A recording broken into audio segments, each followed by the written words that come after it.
우리 오늘 본문 구절 한번 띄워주시면 좋겠습니다. 방송실. 여러분들이 읽으시는 평소 성경 읽는 이 스피드로요, 본문 구절을 한번 찬찬히 한번 읽어보실까요? 저도 한번 천천히 한번 읽어보겠습니다. 여호와께서 이와 같이 말씀하시되 너희는 길에 서서 보며 옛적 길 곧 선한 길이 어디인지 알아보고 그리로 가라.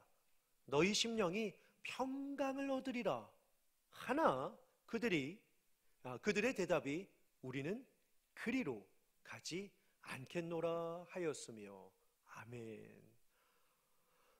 짧은 한 구절이기는 하지만 반복되는 단어들이 조금 있습니다. 찾으셨는지요? 다시 띄워주세요. 길입니다. 길. 근데 그 길을 보니까 어떠한 길입니까? 길인데 그 길이 옛적 길이다라고 합니다. 근데 그 옛적 길이 어떠한 길인가라고 보았더니 옛적 길 곧 선한 길이다라고 이야기를 합니다. 그 길이 중요했던가 봅니다. 하나님께서 이 예레미야 선지자를 통하여서 잠깐만 너무 그렇게 바쁜 일상 속에 세상 보면서 살면 안 돼라고 하시면서 이스라엘 백성들을 부르시죠. 그러면서 이 말씀을 주시게 됩니다. 지금 가고 있는 길이 어떤 길이니? 올바르게 가고 있니? 직분을 다하여 믿음을 다하여 재직으로서 성도로서 하나님이 바라는 그 길을 가꾸고 있니? 라고 하시면서 하나님께서 잠깐 멈춰봐 라고 하시면서 요청하고 있는 이 모습이 담겨져 있습니다. 그런데 그 길에서 무엇을 하라라고 하는 것 또한 중요하겠죠. 길. 근데 그것은 옛적 길인데, 근데 그 길을 걸어갔던 길을 보니까 선한 길이다라고 이야기를 합니다. 너무나도 좋았던지 결과가 너무나도 아름답게 기록이 되어 있습니다. 결과를 보시면 어떠한 결과를 주었다라고 합니까? 너희 심령이 평강을 얻으리라 라고 하는 이 결과가 담겨져 있습니다. 그러니 이 길은 정말 신자에게 은혜가 되는 길임을 우리에게 말씀해주고 있습니다. 그런데 그 길에 서서 무엇을 해야 하는지가 중요하지 않겠습니까? 길마다 수식되어져 있는 동작적인 표현을 한번 보실까요? 너희는 여기 있습니다. 바로 길에 어떻게 해요? 서서 보며. 한번 생각을 해보시는 거죠. 성경을 읽으실 때는요, 그냥 읽으시지 말고 계속해서 이 묵상을 한번 떠올려 보시는 거예요. 길에 서서 보라. 그러면 무엇을 보아야 할까? 우리 나름대로 이제 묵상을 하면서 해결책을 찾아갈 수 있겠죠. 첫 번째로는 서서 보라라고 합니다.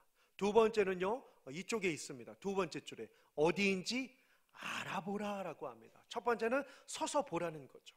그러니까 이 의미가 뭘까요? 내가 지금 올바른 길, 믿음의 길, 구원의 길, 좁은 길을 가고 있나? 항상 영적인 눈을 떠서 보라라고 하는 의미가 담겨져 있습니다. 뿐만 아니라 영적인 길인 것을 볼 뿐만 아니라 두 번째로는요, 어디인지 내가 하나님 나라를 향하여 목표로 걸어가고 있는지, 아니면 그 길을 걸어가고 있지만 착각이 주어져서 세상 길로 걸어가고 있는데 이 길이 진짜인지 진리인지를 알지 못하고 영분별력 없이 살아가고 있지는 않은지, 어디인지 한 번 더 알아보라 라고 이야기를 하고 있습니다. 그러면 우리에게 뭔가가 필요하겠죠. 서서 보기는 해야 하는데 서서 볼 수 있는 원동력이 무엇일까요? 또한 어디인지 알아보아야 하는데 어디인지 알아볼 수 있는 이 분별력은 어디에서 나오는 것일까요? 답은 복음입니다. 복음이죠. 내가 지금 복음의 길을 걷고 있나? 내가 지금 복음이 요청하고 있는 삶을 살고 있나? 하나님이 깨우셔요. 지금 보면 길을 가라. 그 길은 옛적 길인데 이 옛적 길은 뭘까요? 하나님께서 모세를 통하여 이스라엘 백성들에게 주셨던 십계명입니다. 너는 나 외에 다른 신을 섬기지 말고, 우상 앞에 절하지 말고, 하나님의 이름을 망령되이 일컫지 말고, 안식일을 거룩히 지키고, 부모를 공경하고, 살인하지 말고, 간음하지 말고, 내 이웃의 것을 탐내지 말고 라고 등등 열거되고 있는 이 10가지 말씀들을 잘 마음에 간직하여서 어느 때든지 어디에 있든지 무슨 일을 하든지 누구를 만나든지 내가 지금 영적인 유익을 주고 있는가? 내가 지금 하나님을 기쁘시게 하는 행동을 하고 있는가? 내가 하나님의 은혜를 사모하면서 주변 사람들을 천국으로 만들어가고 있는가? 라고 하는 생각을 통하여서 알아보고 서서 보고 마지막 세 번째 동작이 뭘까요? 그리로 가라요. 서서 보며 알아보고 가라라고 말이죠. 길이에요, 길. 그러면 또 하나 반복되는 단어가 있습니다. 길, 옛적 길, 선한 길, 서서 보며 알아보며 그것이 정말 생각하고 묵상했을 때 하나님이 원하시는 길이다라고 생각한다면 가라. 주저함 없이 가라라고 이야기를 하고 있습니다. 결과를 하나님이 약속하셨으니까요. 신실하신 하나님께서 축복해 주시기로 약속하셨기 때문입니다. 가장 좋은 표현, 너희 심령이 평강을 얻으리라 라고 말씀을 하고 있습니다. 안위가 되죠. 기쁨이 됩니다. 확신이 되고 위로가 되고 능력이 되고 소망이 되는 그 길을 가게 될 때에 하나님께서 이러한 심령의 평강을 주신다라고 이야기를 하고 있습니다. 그리로, 그렇죠? 참 재미있는 단어입니다. 그리로 가라. 길이에요, 길. 하나님이 주신 믿음의 길, 하나님이 주신 그 선한 길, 축복의 열매가 있고 은혜의 결과가 있고 소망의 확신이 있는 그 길로 가라라고 이야기를 합니다. 그런데 문제가 있습니다.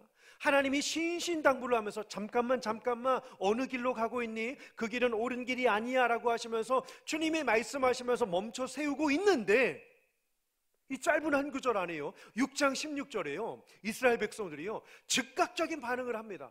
하나님, 나는 마음이 평안하길 원합니다. 하나님이 주신 그 길을 다시 한번 걸어가면서 축복의 열매를 먹고 싶습니다 라고 이야기하면 좋겠건만, 하나님이 말씀하신 그 멈춤에, 그 질문에, 그 요구에 이스라엘 백성들이 오늘 뭐라고 하죠? 하나.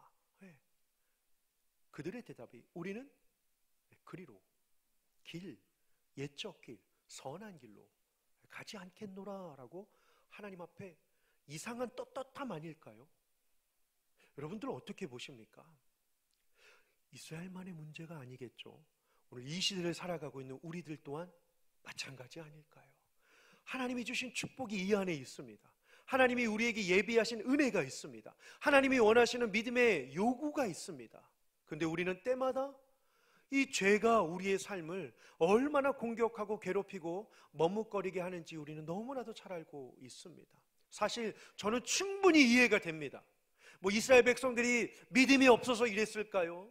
아니면 하나님이 싫어서 이랬을까요? 하나님이 역사하지 않아서 이 마음이 확 닫혀졌을까요? 그럴 수도 있겠지만 이때 당시에요, 이 예레미야가 사역하던 이때 당시는요 정말로 힘겨운 상황이었습니다. 얼마나 힘들었냐면 북이스라엘 쪽에서는 북아수르가 때마다 공격, 살마네셀이 계속해서 쳐들어옵니다. 남쪽으로는요 바벨론이라고 하는 국가가 계속해서 쳐들어와서 공격을 하게 됩니다.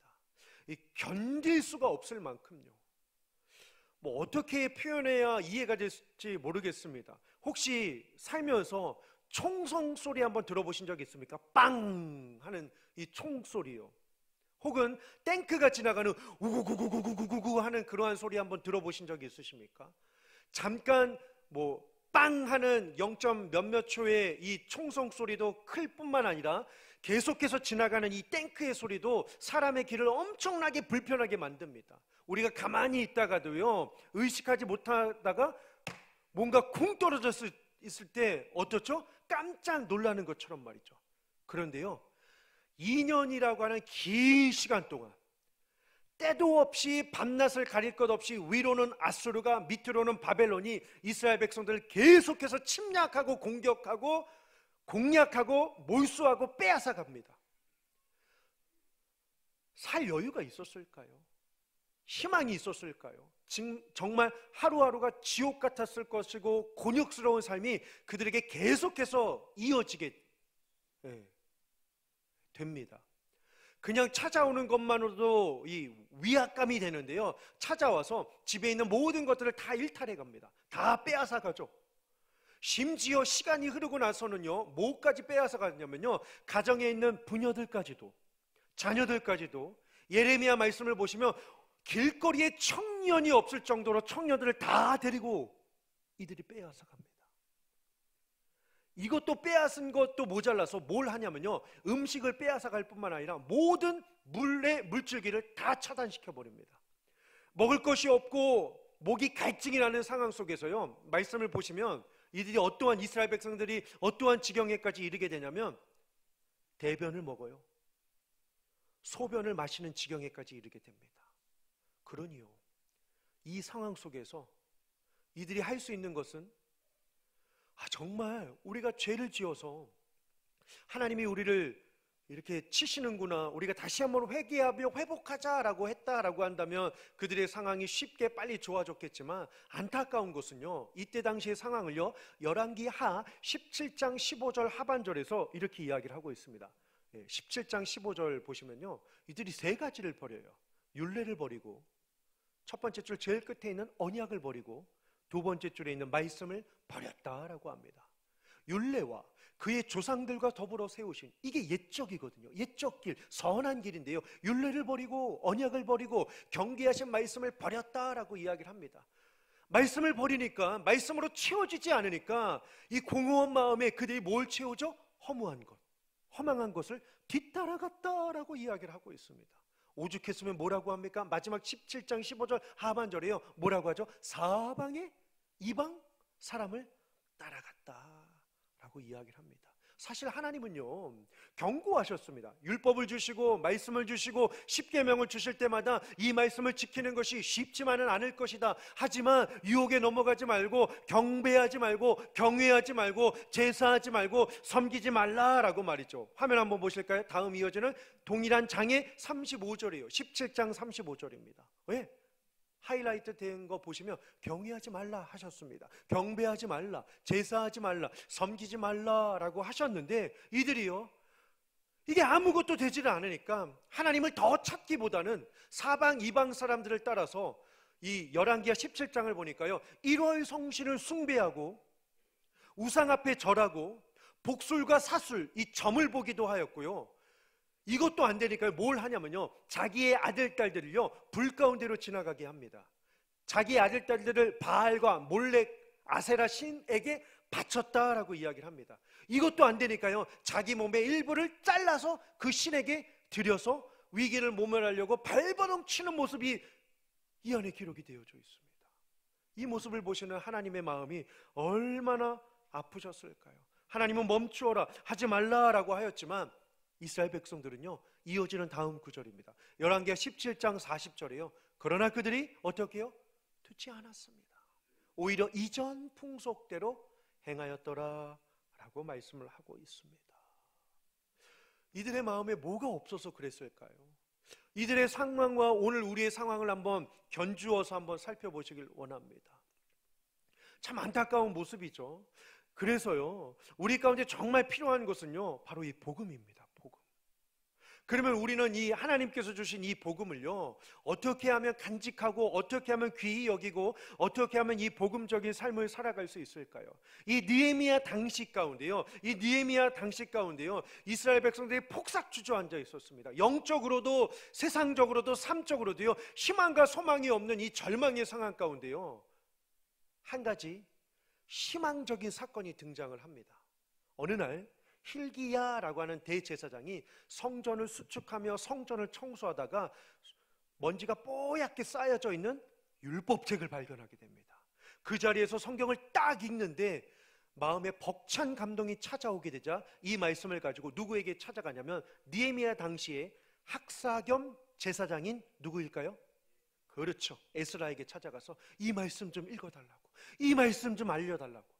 그리고 나서 에스라가 그 말씀을 보고 나서 눈물을 흘리면서 그 말씀 앞에 엎드리게 되죠. 그리고 나서 그 다음날 수문학 광장의 백성들 다 모여서 이 말씀을 낭독해 주게 됩니다. 이 말씀을 낭독하게 되자 이스라엘 백성들이, 그렇다, 우리의 주인은 하나님, 우리의 인생의 주인은 하나님, 우리의 삶을 축복해 주시는 하나님, 우리가 이분을 잊고 살았구나, 우리가 이분 앞에 다시 나아가자, 예배를 회복하자, 믿음의 마음을 회복하자, 직분을 회복하자, 주신 사명을 회복하자, 하나님이 이렇게 놀라운 축복을 주셨구나 라고 하는 이 대목이 있습니다. 어디냐면요, 느헤미야 9장 7절과 8절이에요 7가지의 하나님의 사랑을 그들이 깨닫게 됩니다. 7가지. 첫 번째요, 택하심이에요. 택하심. 버리지 아니하시고 택하시는 하나님. 방황과 영적인 우울과 이 세상의 죄악적인 요소 속에서도 우리를 버리지 아니하시고 함께 하시는 이 택하심. 이스라엘 백성들에게 이 택하심이다라고 하는 단어가 엄청난 단어입니다. 오늘 우리에게도 마찬가지죠. 왜 그랬을까요? 바벨론 포로로 끌려갔습니다. 그런데 첫 번째는 1차 기한은 스룹바벨 제사장을 통하여, 2차 기한은 여호수아 제사장을 통하여, 3차 기한은 이 느헤미야를 통하여서 이스라엘 백성들이 다시금 잃어버린 땅으로 돌아오게 되었을 때 이 감격이 얼마나 귀했을까요? 하나님이 우리를 살려주셨다, 하나님이 우리를 인도하여 주셨다라고 하는 이 감격 말이죠. 택하심입니다. 성도에게도 중요한 것이 택하심이에요. 직분받은 우리에게도 중요한 것이 뭘까요? 하나님이 나를 택하셨다라고 하는 사실입니다. 여러분, 세상에서 최고의 기적이 뭘까요? 아니, 세상에서 하나님이 살아계심을 알 수 있는 최고의 증거가 뭔지 아십니까? 뭔가 기적이 일어나고, 뭔가 역사가 일어나고, 뭔가 떠나가고, 뭔가 채워지는 것. 물론 세상은 그것을 가리켜 기적이다라고 이야기를 합니다. 하지만 신자에게 주어진 최고의 기적은요, 오늘 내가 하나님의 자녀로 살고 있는 것, 바로 이것입니다. 이거보다 귀한 게 어디 있을까요? 죄로 말미암아 돌이킬 수 없는 그 상황 속에서 나를 건져주시고 택하여 주시고 인도하여 주시고 하나님 자녀 삼아주신 것, 이게 최고의 기적입니다. 오늘 내가 하나님의 자녀로 사는 것. 뭐가 있기에 가능했을까요? 두 번째, 인도하심입니다. 주님의 인도하심 때문에 이 일은 가능한 것입니다. 이 인도하심이 뭘 낳을까요? 세 번째, 다음 화면입니다. 충성되게 살아갈 수 있는 거예요. 하나님이 이 충성됨을 뭐하고 계신다고 하십니까? 그렇죠, 현재형입니다. 보시고예요. 구원받은 것이 다가 아니니까요. 택함을 받고 인도함을 받는 그 귀한 사실을 아는 사람은 뭐로 살아간다고 하죠? 충성된 마음으로 산다라고 이야기를 하고 있습니다. 충성된 마음이요. 그럼 이 충성된 마음이 뭐로 아름답게 연결이 될까요? 이것은 언약입니다. 하나님이 나를 지켜주시는데요, 우리가 하나님을 포기할 수 있겠습니까? 하나님이 우리를 붙들어 주시는데 우리가 하나님의 손을 놓을 수가 있겠습니까? 하나님이 우리를 사랑하시는데 우리가 하나님을 외면할 수가 있겠습니까? 아니요.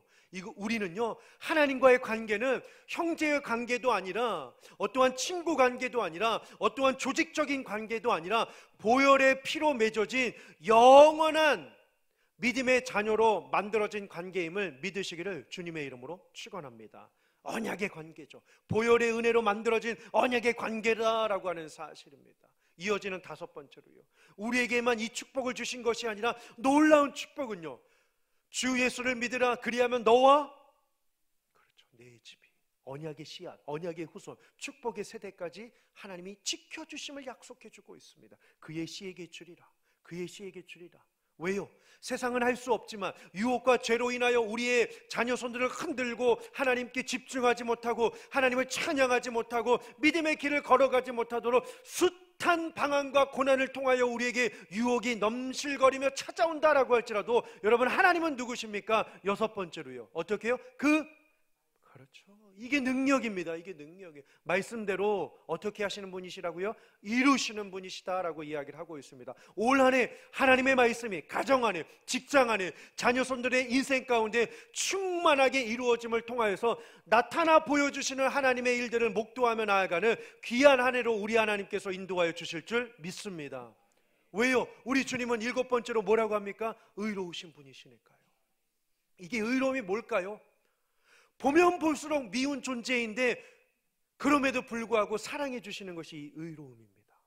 사랑스럽지 않은 존재예요. 여러분들이 저를 보실 때 말고요, 하나님이 저를 보실 때요, 사랑스럽지 않은 존재라고요. 예배하고 뒤돌아섰는데 또 죄로, 또 실망감으로, 또 세상 것으로 우리의 몸과 영혼을 더럽힐 수밖에 없는 이 유혹의 천지가 되어져 있는 이 세상 가운데 버티며 사는 것도 힘든데 넘어질 때가 얼마나 많이 있는지 모릅니다. 그러면 세상 같으면, 야, 너 그거밖에 안 되니? 또 그러니? 너 그 모습으로 또 내 마음을 아프게 하니? 너는 별 수 없는, 죄송합니다, 별종이다 라고 이야기할 수밖에 없는 것이 세상이지만, 하나님은 어떠십니까? 길이 참으시고, 아멘, 길이 용납하여 주시고 덮어주실 뿐만 아니라 끝날까지 마지막 끝날까지 우리를 지켜주시고 구원의 나라로 인도하여 주시는 그 하나님의 사랑을 잊지 말고 사시는 저와 여러분들이 되시기를 주님의 이름으로 축원합니다. 그러면 매일의 삶 가운데 우리가 눈을 땡그랗게 떠서 아침마다 물어야 하는 질문이 있습니다. 욥기 22장 15절이에요. 내가 악인이 밟던 옛적 길을, 저는 이 다음 단어가 너무 무섭더라고요. 가려느냐가 아니라 그쵸, 지키려느냐. 이 단어 원어를 보니까요, cling to라고 하는 단어입니다. 집착하다, 고수하다, 접붙임당하다라고 하는 단어입니다. 내가 악인이 밟던 옛적 길을 고수하겠느냐, 따라가겠느냐. 뭘까요? 옛 본성에서 하나님께서 우리를 건져주셨는데 옛 자아로 다시금 돌아가겠느냐라고 하는 하나님의 경고입니다. 경고. 물론 쉽지만은 않아요. 쉽지만은 않습니다. 하지만 우리가 힘을 낼 수 있는 성경 구절을 한번 같이 나누고 싶은데요, 다음 이사야 46장 10절입니다. 하반절만 보시면 됩니다. 하반절이에요. 우리는 넘어지고 우리는 실패하고 우리는 절망 가운데 내가 이거밖에 안 되나라고 할 수 있겠지만 우리에게는 희망이 있어요. 희망이 있습니다. 나는 할 수 없지만 누가 하실까요? 하나님이요. 하나님이 하신대요. 뭘요? 하반절 보실까요?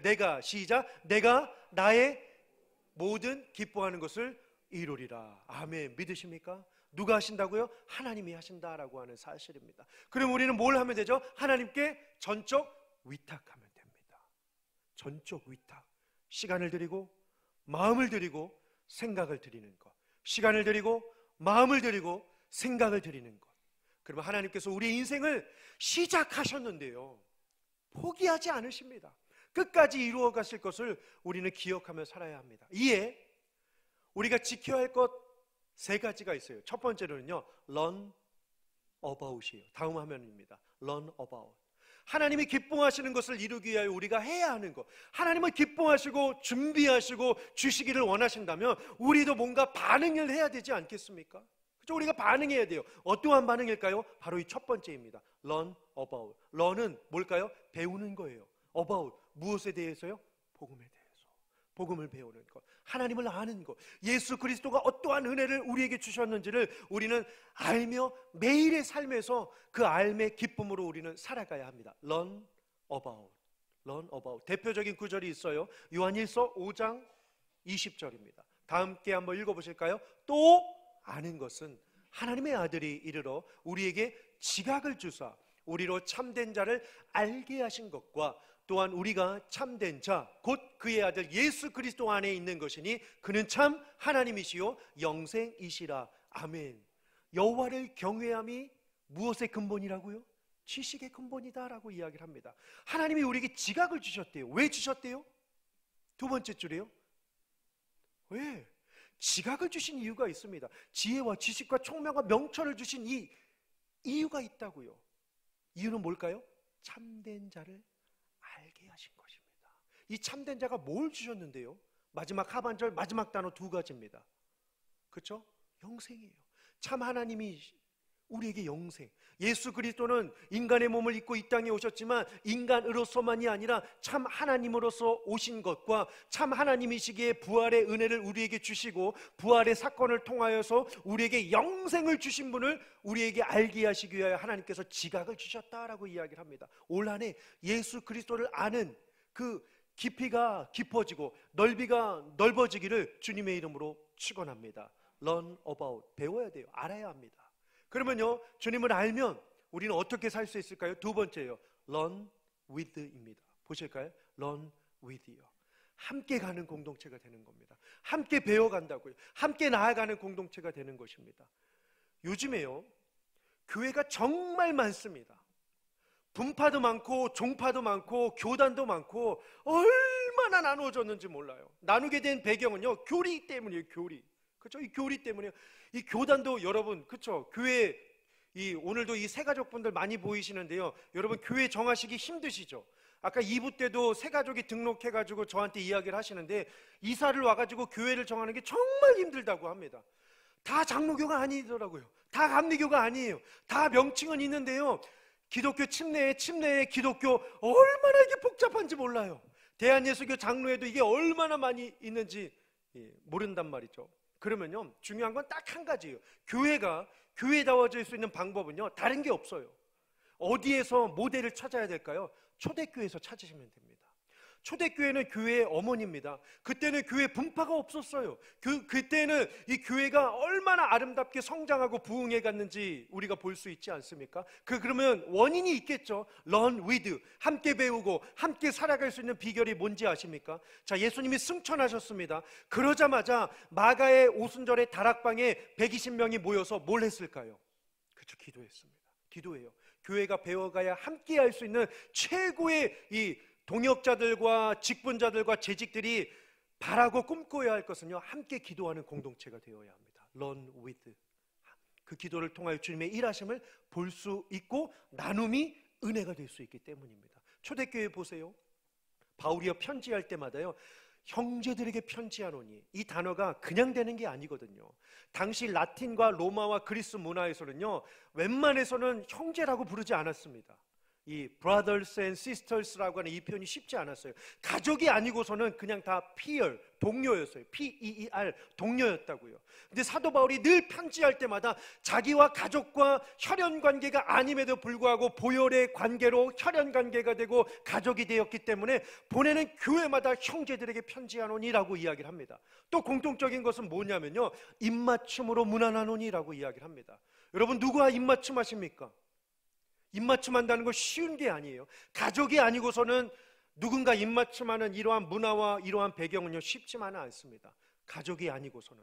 그런데 이 문화가요, 이 기독교인들이, 초대교회 기독교인들이요, 로마 검투사들에 의하여 죽음을 당하는 마지막 순간에서도요, 맹수들 앞에서도 서로 입맞추었다라고 문헌은 기록을 해주고 있습니다. 왜요? 우리는 이 땅에서 사는 것도 하나님 안의 한 가족이요, 이 땅에서 어떠한 죽음을 맞이하여도 우리는 하나님 나라에 들어가 하나님의 한 공동체로서 가족으로 살게 될 것을 확신하며 위로합니다라고 하면서 마지막 죽기 직전에 서로 입맞춤했다라고 하는 이 글래디에이터 영화 속에서 보시면 그 장면이 생생하게 기록이 되어져 있습니다. 신기하죠? 그러니까 외부 사람들이 기독교인들을 봤을 때 정말 신기했을 것입니다. 왜요? 그들은 살을 먹고 피를 마시는 야만인처럼 보였으니까요. 성찬을 하는 그 모습을 보면서 이들은 비아냥거리기 시작합니다. 저들은 야만인이라고, 살을 먹고 피를 마시는 야만인이라고 특별하게 그들을 이상하게 여겼습니다. 그런데 이게 웬일입니까? 로마의 그러한 강한 압제 속에서도요, 보십시오.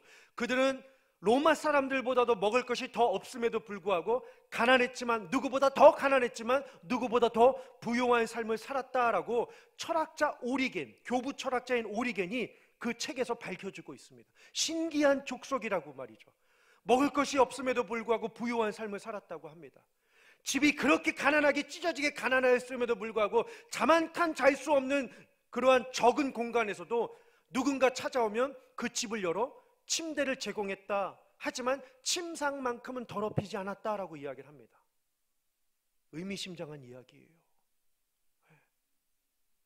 많은 사람들에게 핍박을 받았지만 모든 사람들을 사랑한 이들은 과연 누구일까?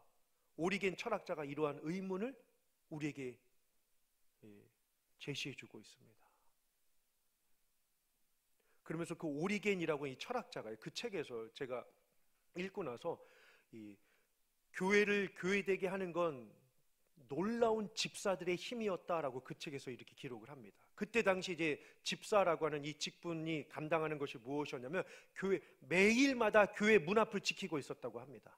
교회 문 앞을 지키면서 뭘 했냐라고 하면 외부의 세력들이 들어오는 것을 뭐 어떻게 뭐 해코지하고 뭐 그러한 것들이 아니라 교회 문 앞에 서서 똑같은 질문을 들어오는 모든 사람들에게마다 물어봤대요. 뭐라고 물어봤냐면, 당신은 교회에 오기 전에 하나님의 충성된 자로 살고 하나님을 위하며 사는 자로 살다가 이 성전에 들어온 자입니까? 라고 물어봤다고 합니다. 그렇죠? 그냥 어서 오세요, 어서 오세요. 당시만 하더라도 이 초대교회의 이 부흥과 발전을 통하여서 한 달에 막 60%의 사람들이 막 밀려 들어왔다고 합니다. 로마 사람들이요. 그러니까 신기하기도 하고 궁금하기도 하니까요. 그런데요, 다 받아들이지 않았다라고 합니다. 교회에 들어오고 싶습니까? 초신자가 들어오면요, 오늘은 들어올 수 없다라고 오히려 집사님들이 막았대요. 나랑 언제 어디서 만날 시간을 정하고 내가 하나님이 누구인지 복음이 무엇인지를 설명해 드리고 난 뒤에 당신의 마음에 확신이 들면 내가 당신을 다시금 이 교회로 들어오게 하겠으니 오늘은 들어올 수 없으니 나가십시오라고 오히려 들어오는 자들을 막아서 보냈다고 합니다. 집사님들이요. 문 앞에서 매일마다 순번제를 짜서 물어봤다고 해요. 처음 오는 자들에게는 복음을 아는지 하나님이 누구인지를 알아보고, 또한 하나님을 아는 자라고 한다면 하나님께 충성된 삶을 약속하고서 물어봤다고 하고요. 예배가 다 끝나고 난 뒤 집사님들이 서서 물으면서 확인을 받고 사인을 받고 밖으로 돌려보냈다고 합니다. 남은 시간도 하나님께 충성을 다하며 믿음의 삶을 살기로 약속하십니까? 예 하고 고백하면 그 문을 열고 나갔고, 아직도 저는 믿음이 부족합니다. 그래요? 다시 들어가셔서 복음을 들으시고 예배를 드리시죠. 기도하시죠. 이렇게 했다고 합니다. 그냥 허황된 이야기가 아니라 철학자이자 교부 철학자인 고대의 그 오리겐이라고 하는 이 철학자가 이 문헌에서 밝힌 그 이야기 책을 보고 나서요, 막 저에게 막 이 떨림이 오는 거 있죠. 떨림이. 네. 함께 살아가는 공동체. 그러니 결속력을 가지고 믿음의 성도가 되지 않았겠습니까? 복음으로 뭉쳐지고 복음으로 살아가고, 없어도 나눠주고 힘들어도 나눠주고 이 어려워도 이 베풀어주는 이러한 모습 속에서요. 여러분, 향수라고 하는 영화 보신 적 있습니까? 이 고대 이야기는 아니고 중세 프랑스 문화 속에서 영화 첫 시작이에요. 어떤 한 사람이 이 쓰레기통을 뒤지면서 버려진 이 사생아의 이 냄새를 맡으면서 막 방황하고 있는 그러한 좀 보기 힘든 그러한 장면이 연출로 되면서 이제 시작이 됩니다. 당시에 로마 사람들은, 그리고 그리스 사람들은요, 아이를 낳았을 때 그 아이가 건강하지 못하면 어떻게 했죠? 다 버렸습니다. 로마 사람들은 동네에 모여져 있는 이 쓰레기통에 아이를 버리고, 그리스 사람들은 언덕 구릉에 올라가서 그 아이를 산채로 던져서 버렸다고 합니다. 근데 이 오리겐이라고 하는 이 철학자가 남긴 이 문헌에 보게 되니까 모든 사람들은 버릴지언정 유독 기독교인들만큼은 버린 곳에 찾아가 버려진 아이가 자기 배에서 나오지 않았음에도 불구하고 그들을 데려다가 키운 독특한 민족이라고 기록을 하고 있습니다. 예수님의 사랑 없이는 불가능한 일 아니겠습니까? 그러면 오늘 우리에게 마지막입니다. 마지막. Learn about. 예수님 복음을 배우고 Learn with. 함께 가게 된다면 우리는 어디로 가야 될까요? 마지막 세 번째입니다. 발음은 다르긴 하지만 run이에요. run. 예. 가는 거죠. 달려가는 거예요. to. 누구에게로요? 하나님에게로요. 그리고 누구에게로요? 이웃에게입니다. 우리에게 익숙한 구절이 있습니다. 다음 화면 한번 보실까요? 사도행전 16장 31절입니다. 다 함께요. 시작. 이르되 주 예수를 믿으라. 그리하면 너와 내 집이 구원을 받으리라 하고. 아멘. 잘 보세요. 구원을 받으리라 하면서 끝나질 않아요. 그리고 이 문장이요, 이 구절에만 초점을 두고 마음을 쏟으시는데요, 아니요, 이거보다 더 중요한 구절이 다음 구절입니다. 생각을 한번 해보십시오. 하고 연결되어 있는 구절이단 말이죠. 주 예수를 믿으라. 그리하면 너와 내 집이 구원을 받으리라. 끝나지 않고 하고예요. 하고. 그리고 나서 하나님이 요청하시는 것이 있어요. 축복을 먼저 선포하시고 나신 뒤에, 그런데 중요한 게 있는데 그 중요한 것이 무엇이냐면 바로 다음 구절입니다. 32절이에요. 주의 말씀을 그 사람과 그 집에 있는 모든 사람에게 어떻게 해야 한다고 하죠? 전하더라라고 하는 것입니다. 이게 초대교회예요. 우리가 배워야 할 것은 딱 이거 하나입니다. 교회가 프로그램 유입하고 뭐 유명한 사람들 데려오고 정치인이 있고 뭐 어떤 힘 있는 사람이 있어서 교회가 이렇게 해야 된다, 교회는 이것을 해야 된다, 뭐 다양한 방법들을 일삼는 것은 너무나도 좋습니다. 하지만 진짜 교회가 해야 될 것은요, 다른 게 아닙니다. 진짜 다른 것들은 다 가지치기 해야 돼요. 진짜 필요한 것은요, 이겁니다. 이거. 누구에게요? 그냥 사람이 아니죠. 모든 사람에게요. 무엇을요? 전하는 것입니다. 전하는 거예요. 복음이죠. 복음. 그래서 우리 영화교회 올 한해 2024년도 표어가 다른 거 없어요. 복음입니다. 복음. 뒷받침되는 성경 구절은요, 마지막 한번 띄워주실까요? 고린도전서 9장 14절입니다. 이 문장 이해가 되십니까, 여러분? 이해가 안 되시면 거꾸로 읽으시면 됩니다. 복음으로 사는 자는 뭐 하는 자들이라고 하죠? 쉽게 말을 내뱉기가 어려운 표현입니다. 복음으로 사는 자들은요, 복음을 전하는 자들이 복음으로 사는 자들이다라고 합니다. 잘 묵상해 보시길 원합니다. 우리는 복음으로 택함받고 복음으로 살도록 이 땅 가운데 부름받고 보냄을 받은 자들입니다. 그럼 가장 중요한 것은 복음 전하는 삶이 가장 중요한 것이요, 주님을 기쁘시게 하는 것임을 우리는 잊지 말아야 할 것입니다. 하나님이 가장 기뻐하시는 이 복음 전하는 이 사명을 끝날까지 아름답게 이루어 가시는 저와 여러분들이 되시기를 주님의 이름으로 축원합니다.